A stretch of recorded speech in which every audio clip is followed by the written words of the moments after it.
नमस्कार, खबर है 10 में आप सभी का स्वागत है। मैं हूं आपके साथ सृष्टि शुक्ला। बुलेटिन की शुरुआत करेंगे बड़ी खबर के साथ। दिल्ली दौरे पर डिप्टी सीएम दुष्यंत चौटाला दिल्ली में कार्यकर्ताओं से करेंगे मुलाकात। संगठन मजबूती को लेकर के की जाएगी चर्चा। बड़ी खबर आपको बता रहे हैं, संगठन मजबूती को लेकर के चर्चा की जाएगी। दिल्ली में कार्यकर्ताओं से मुलाकात करेंगे डिप्टी सीएम। दिल्ली दौरे पर डिप्टी सीएम दुष्यंत चौटाला दिल्ली में कार्यकर्ताओं से करेंगे मुलाकात। संगठन मजबूती को लेकर के करेंगे चर्चा। दिल्ली में कार्यकर्ताओं से करेंगे मुलाकात। संगठन मजबूती को लेकर होगी चर्चा।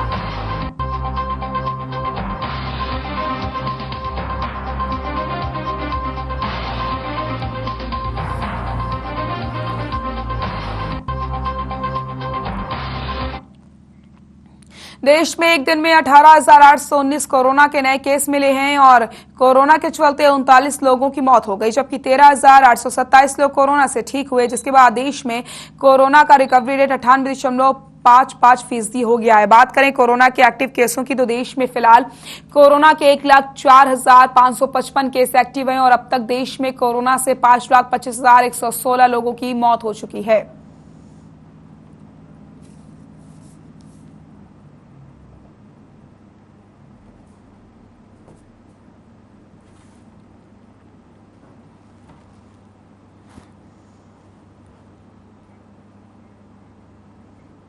हरियाणा में एक दिन में कोरोना के 433 नए मामले सामने आए। वहीं प्रदेश में कोरोना के चलते पिछले 24 घंटे में एक भी मौत नहीं हुई। वहीं 537 लोगों ने कोरोना को मात दी है, जिसके चलते कोरोना का जो रिकवरी रेट है वो 98.71% पहुंच गया है। 24 घंटे में अकेले गुरुग्राम से 263 नए पॉजिटिव केस मिले, जबकि फरीदाबाद में 35 नए संक्रमित मिले। इसके अलावा हिसार में 14 और पंचकुला में 28 नए केस मिले। वहीं रोहतक में 5 तो झज्जर में 2 केस मिले। वहीं अगर बात करें हम प्रदेश में एक्टिव केसों की तो फिलहाल प्रदेश में कोरोना के 2,486 केस एक्टिव हैं, जबकि 10,624 लोगों ने अब तक अपनी जान गंवाई है।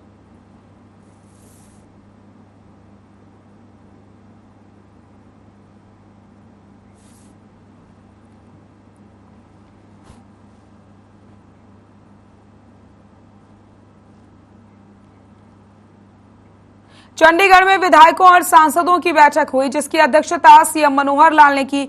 इस बैठक में डिप्टी सीएम समेत जेजेपी के विधायक भी शामिल हुए। बैठक में एनडीए की राष्ट्रपति उम्मीदवार द्रौपदी मुर्मू ने भी शिरकत की। बैठक में राष्ट्रपति चुनाव को लेकर के चर्चा की गई।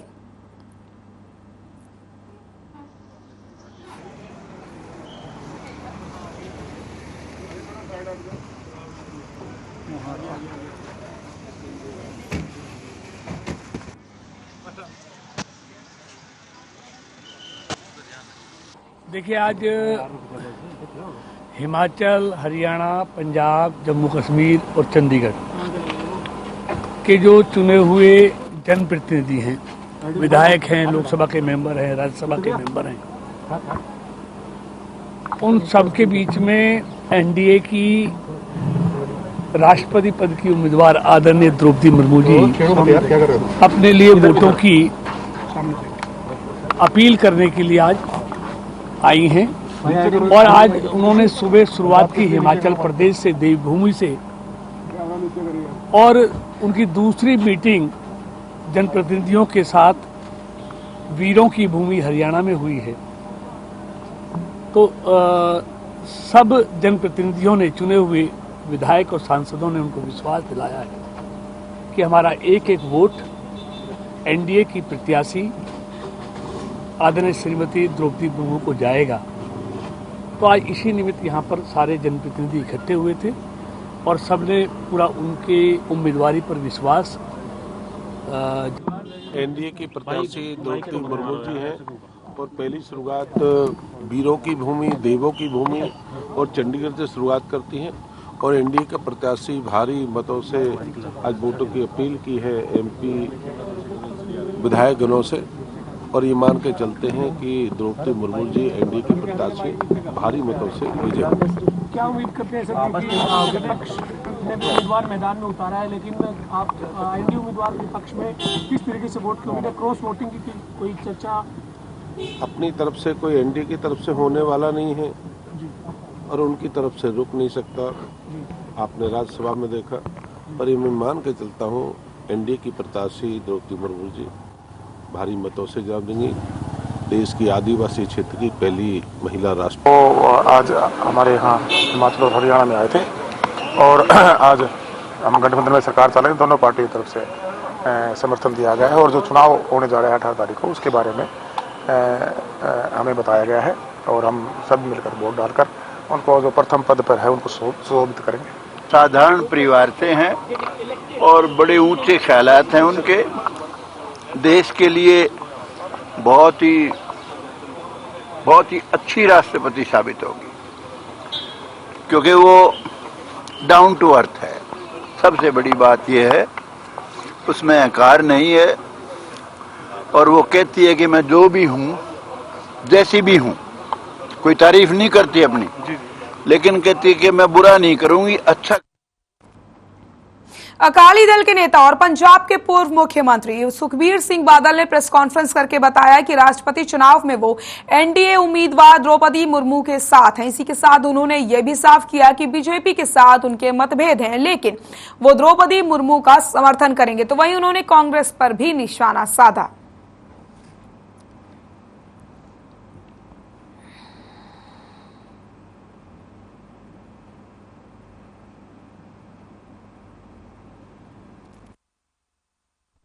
ਅਸੀਂ ਬਹੁਤ ਮਤਭੇਦ ਸਾਡੇ ਬੀਜੇਪੀ ਨਾਲ ਹੈ।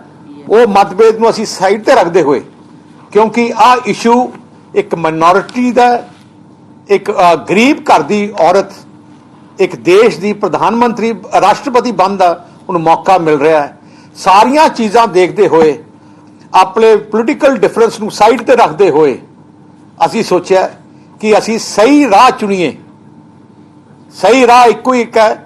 एक तो असी कांग्रेस के राह च जा नहीं सकते, दूजी गल श्रोमणी अकाली दल का इतिहास भी आई कहता है कि गरीब नाल, माइनॉरिटी नाल, वीकर सैक्शन नाल असी सदा उन्हां दी लड़ाई लड़ी है तो उन्हां दे हक च खड़े हैं। सो सारा कुछ नूं देखते हुए पार्टी ने 3 घंटे विचार किए ते विचार करने के बाद फिर असी फैसला किया कि असी यूनैनिमसली फैसला किया कि असी द्रौपदी मुर्मू जी नूं असी सपोर्ट करांगे। एज चंडीगढ़ के होटल में मुख्यमंत्री मनोहर लाल से पंजाब और हरियाणा के दिग्गज कलाकारों ने मुलाकात की। इस दौरान मशहूर गायक दलेर मेहंदी और हरियाणवी कलाकार सपना चौधरी समेत दूसरे कलाकार मौजूद रहे। सीएम ने कहा कि प्रदेश सरकार फिल्म निर्माताओं और कलाकारों की सुविधाओं के लिए फिल्म और एंटरटेनमेंट पॉलिसी बना रही है। इसके अलावा पिंजौर में 70 एकड़ भूमि पर फिल्म सिटी बनाने का फैसला लिया गया। सीएम ने कहा कि इस फिल्म सिटी के माध्यम से विशेष तौर पर हरियाणा और पंजाब की संस्कृति को बढ़ावा देने की कोशिश की जाएगी।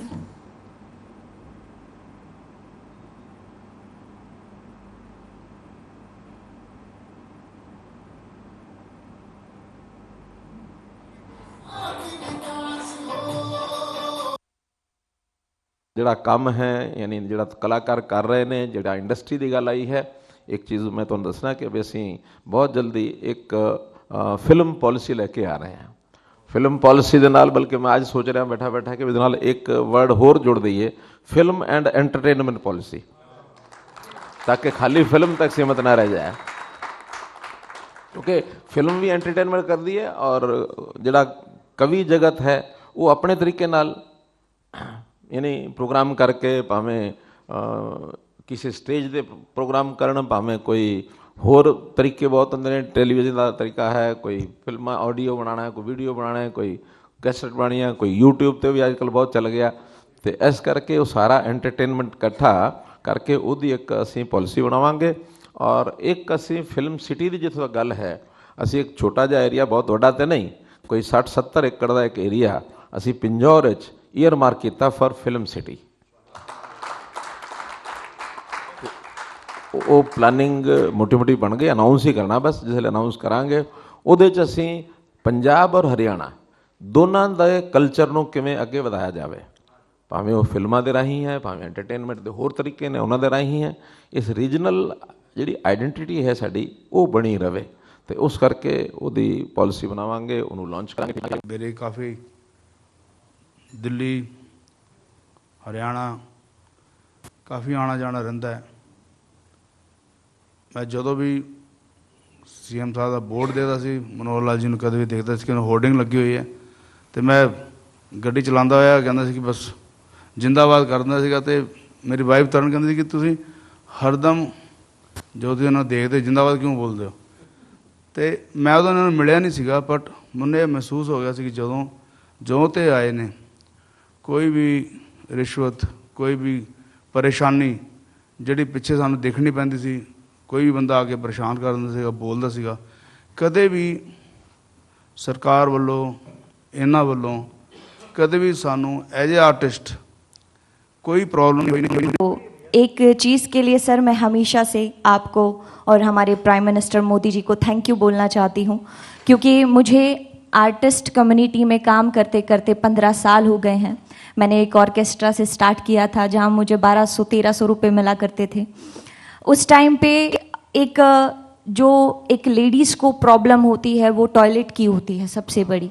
हम ऐसी जगह पे जाके स्टेज करके आते थे जहाँ दूर दूर तक जंगल झाड़ियाँ हुआ करती थी, उतरने में भी डर लगा करता था।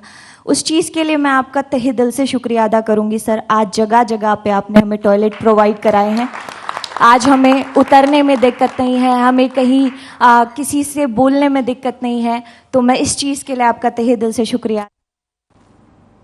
रोहतक में भारी बारिश के बाद जलभराव की स्थिति बनी हुई है, जिसे लेकर हरियाणा के पूर्व मुख्यमंत्री भूपेंद्र सिंह हुड्डा ने पानी से भरी गलियों का जायजा लिया और लोगों की व्यथा सुनी। भारी बारिश के कारण एक ही दिन में गलियों और घरों में 2 से 3 फुट तक पानी भर गया, जिससे लोग दो चार रहे, जिसे देखकर भूपेंद्र सिंह हुड्डा वर्तमान सरकार पर जमकर बरसे। उन्होंने सरकार पर तंज कसते हुए कहा कि अब तक की सबसे भ्रष्ट सरकार है।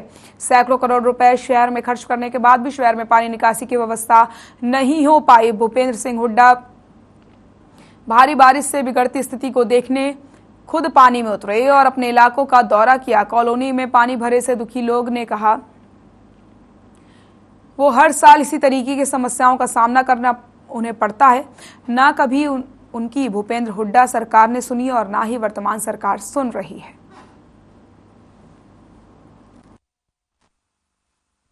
जो हालात बने हैं, वो बारिश आई है, पानी पड़ा है, लेकिन जो आज हालात हुए हैं प्रशासन की लापरवाही से, और जो जिस प्रकार से मदद मिलनी चाहिए लोगों को वैसी मदद नहीं मिल रही।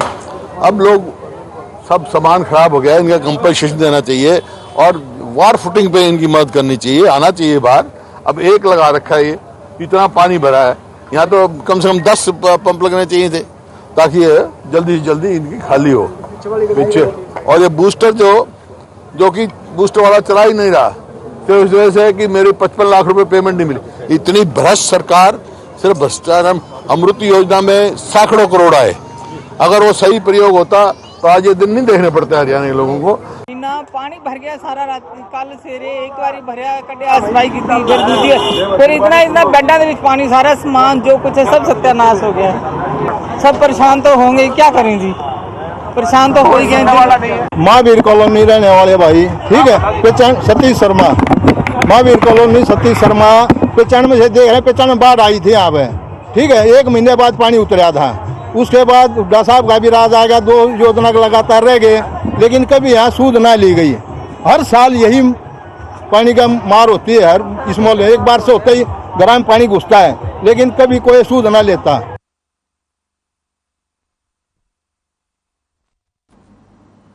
अभय चौटाला की मुश्किलें बढ़ सकती हैं। ऐसा हम इसलिए कह रहे हैं क्योंकि आज दिल्ली की अदालत में अभय चौटाला की आय से अधिक संपत्ति के मामले में सुनवाई होगी। आपको बता दें, पिछली सुनवाई में गवाही पेश नहीं हो पाई थी। साथ ही आपको यह भी बता दें कि अभय चौटाला पर आरोप है कि 2000 से 2005 के बीच उनकी संपत्ति आय से 119 करोड़ अधिक बढ़ी। अभय चौटाला की बढ़ सकती हैं मुश्किलें। आपको बताते चलें, आय से अधिक संपत्ति मामले में आज होनी है सुनवाई।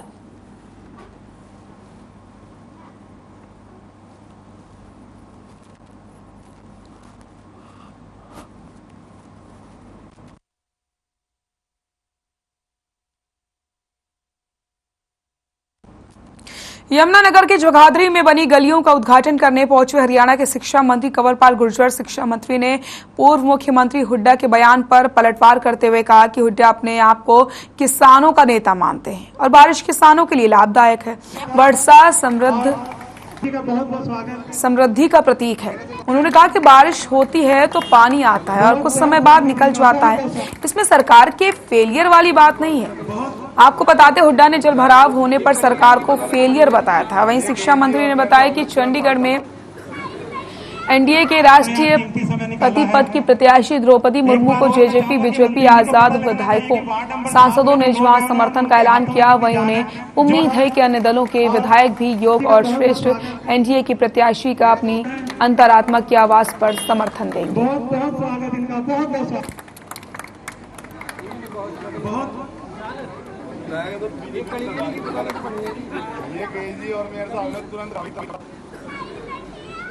उन्होंने आज कीमती समय निकाला है। एक बार और मैं चाहूंगा कि मंत्री जी को पता खबर तोशवाम से है, जहां सिंगल यूज प्लास्टिक की चीजों पर बैन होने के बाद इस मामले में आम लोगों और दुकानदारों की अलग अलग राय देखने को मिल रही है। एक तरफ जहां सिंगल यूज प्लास्टिक बैन होने पर आम लोग काफी खुश नजर आ रहे हैं, तो वहीं दुकानदारों का कहना है कि इस तरीके से एकदम बैन करना गलत है।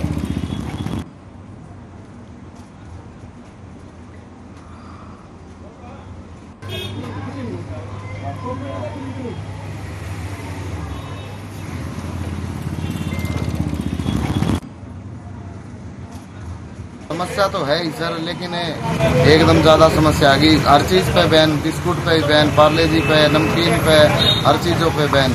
प्लास्टिक की डिस्पोजल तो की को खास जरूरत भी नहीं है, बाकी चीज़ें तो हैं जो बगैर पैकिंग के खराब हो जाएंगी।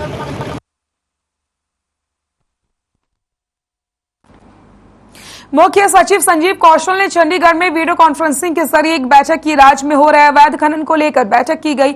उन्होंने उपायुक्तों को निर्देश देते हुए कहा कि अवैध माइनिंग को रोकने के लिए अधिकारी एक्शन प्लान तैयार करें और उसे धरातल पर सख्ती से लागू करें। इसके अलावा अवैध खनन वाले इलाकों में समीक्षा करने के लिए व्यक्तिगत रूप से स्थल का दौरा करें और अवैध खनन करने वालों के खिलाफ कार्रवाई करें। पुलिस पेट्रोलिंग की गश्त को भी बढ़ाएं। आगे उन्होंने कहा कि अवैध माइनिंग पर पूर्ण रूप से अंकुश लगाया जाए और जो भी व्यक्ति इसमें संलिप्त पाया जाता है उसके विरुद्ध कार्रवाई की जाए।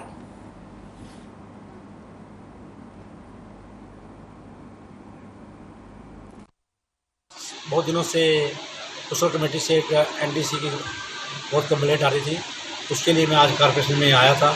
मेन तो मैं पानी निकासी के लिए आया था, साथ साथ मैंने उसकी भी एक मीटिंग ली। और जब मैंने मीटिंग देखी तो मैंने लोग जो खड़े थे उनसे मैंने पर्सनली बात करी।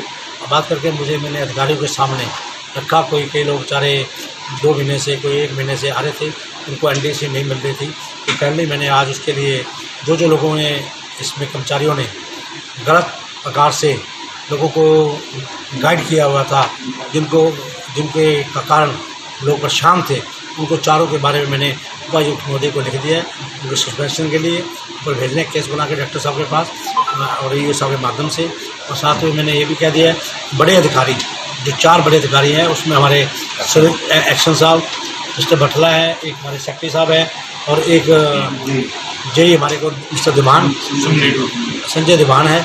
उन चारों को लगा दी बेटी बार हम मॉड्यूल में बारे आज ही इसमें लिखा जाएगा। तो फाइल लेकर जो भी एनडीसी रहेगी उनके पास, चारों के पास पहुंचेगा। वहीं पर काउंटर पे वो बुलवा के जो भी हाउटेक्स ब्रांच है, चाहे वो नाम क्या बिल्डिंग ब्रांच है, जो भी ब्रांच है बिल्डिंग ब्रांच से वहीं पे उसकी करके खबर पानीपत से जवानाई सब्जी मंडी में फल और सब्जी की रेहड़ी लगाने वालों से अवैध वसूली की जा रही है, जिसके विरोध में दुकानदार इकट्ठे होकर के एसपी से मिलने पहुंचते हैं। दुकानदारों का कहना है कि काफी लंबे समय से बदमाश अवैध वसूली कर रहे थे। अगर कोई उन्हें पैसे नहीं देता तो बदमाश उनके साथ मारपीट करते हैं और सामान उठाकर फेंक देते हैं। अवैध वसूली के चलते काम धंधा करना मुश्किल हो गया है। हर रोज हमसे अवैध वसूली के लिए प्रेशर डाला जाता है। हमें इससे निजात दिलाई जाए, बदमाशों के खिलाफ कार्रवाई की जाए।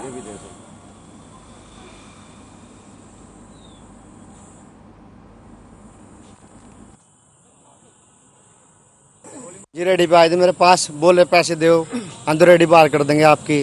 2 लड़के भेज रखे थे जी। तो फिर मार पिटाई भी की? नहीं मार पिटाई तो की नहीं, पर धमकी दे देने पहले भी इस तरीके का वाकया होता रहा? हाँ जी, पैसे पहले भी लिए मेरे से।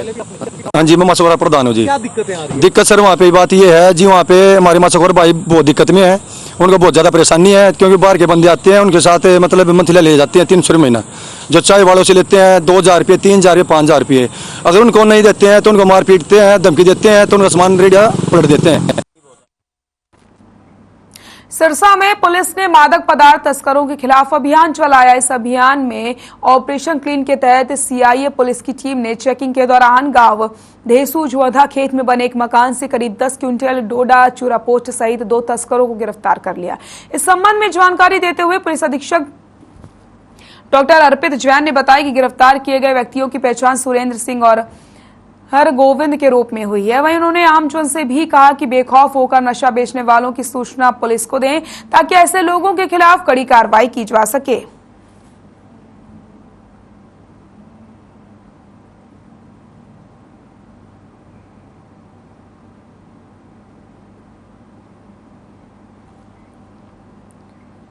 कैथल में फर्जी प्रमाण पत्र पाए जाने का मामला सामने आया। 5 विद्यार्थियों के पास 10वीं के फर्जी प्रमाण पत्र पाए गए और फर्जी प्रमाण पत्र के आधार पर 12वीं में दाखिला लेने के आरोप में केस दर्ज किया गया। हरियाणा विद्यालय शिक्षा बोर्ड भिवानी के सचिव कृष्ण ने आरोप लगाया है, आपको बताते चलें, जिसके बाद डीएसपी ने प्राथमिकता से जांच करके केस दर्ज किया। भिवानी बोर्ड के सचिव कृष्ण का आरोप है कि अप्रैल 2021 में कोविड-19 के चलते बोर्ड की परीक्षाओं का आयोजन नहीं हुआ था। इसको लेकर सरकार और बोर्ड की ओर से तय की गई नीति के अनुसार विद्यार्थियों का परिणाम घोषित किया जाना है। परिणाम घोषित करने से पहले कुछ विद्यार्थियों के दस्तावेजों की जांच की गई। परीक्षा की पात्रता से संबंधित दस्तावेज चेक करने के दौरान कुछ विद्यार्थियों की 10वीं के प्रमाण पत्र फर्जी मिले।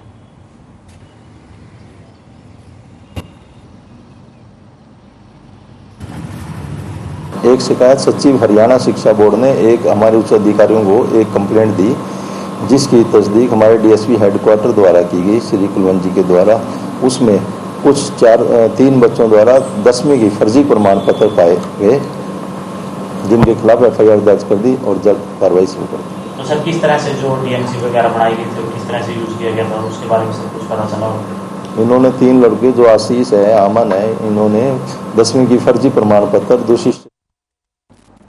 अंबाला में वार्ड नंबर 6 में 26 जून को पार्षद अर्चना छिब्बर ने एक नशा मुक्ति अभियान चलाया था, जिसके बाद से ही उन्हें धमकियां मिलनी शुरू हो गई हैं। साथ ही उनके बच्चों को भी नुकसान पहुंचाने की धमकियां दी जा रही हैं। उन्होंने इसकी शिकायत पुलिस को दी है, लेकिन पुलिस ने इस मामले में कोई गंभीरता नहीं दिखाई। अर्चना छिब्बर ने बताया कि जब उन्होंने एक नशा तस्कर बंटी को पकड़ना चाहा तो जिस व्यक्ति को वो नशा बेच रहा था, उस व्यक्ति ने उन्हें स्कूटी से टक्कर मार दी। अर्चना छिब्बर ने बताया कि उन्होंने बंटी को पहले भी 3 बार नशा बेचते हुए रंगे हाथों पकड़ा है। फिलहाल उन्होंने इसकी शिकायत लिखित में एसएचओ राम कुमार को दी है और मांग की है कि दोषियों पर उचित कार्रवाई की जाए।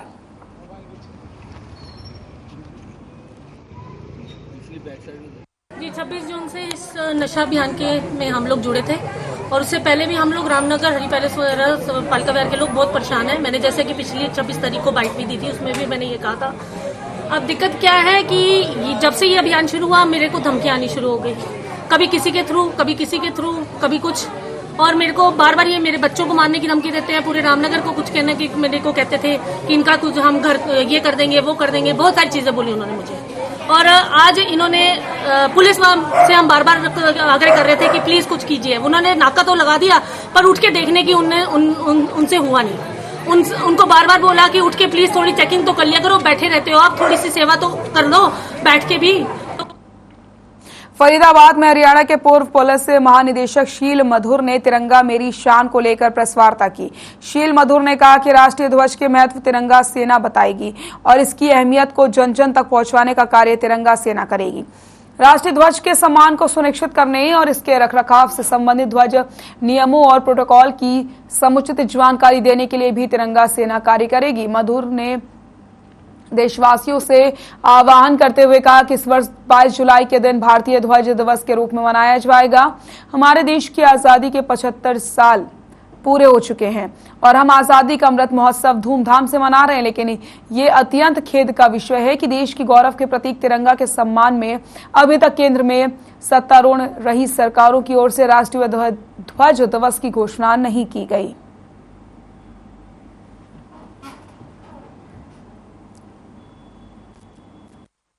ये प्रेस कॉन्फ्रेंस है राष्ट्रीय ध्वज दिवस तिरंगे के सम्मान के लिए, उसको प्रति जागरूकता बढ़ाना कि तिरंगे के सम्मान, तिरंगे का इस्तेमाल करते हुए किस प्रकार से उसके साथ सम्मानजनक तरीके से व्यवहार किया जाए।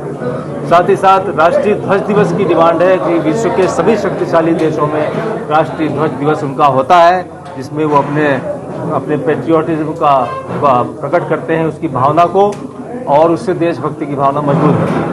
तो इसलिए हमारे देश में भी 75 साल होने वाले हैं। हम लोग आज़ादी का अमृत महोत्सव भी मना रहे हैं, बड़ी खुशी है इस बात की। लेकिन साथ ही साथ ये बात भी है दुख देने वाली कि 75 साल हो गए और ये कैसे ऐतिहासिक चूक हो गई कि अभी तक हमारे देश में राष्ट्र। खबरों में फिलहाल के लिए इतना ही। देखते रहिए हर खबर। नमस्कार।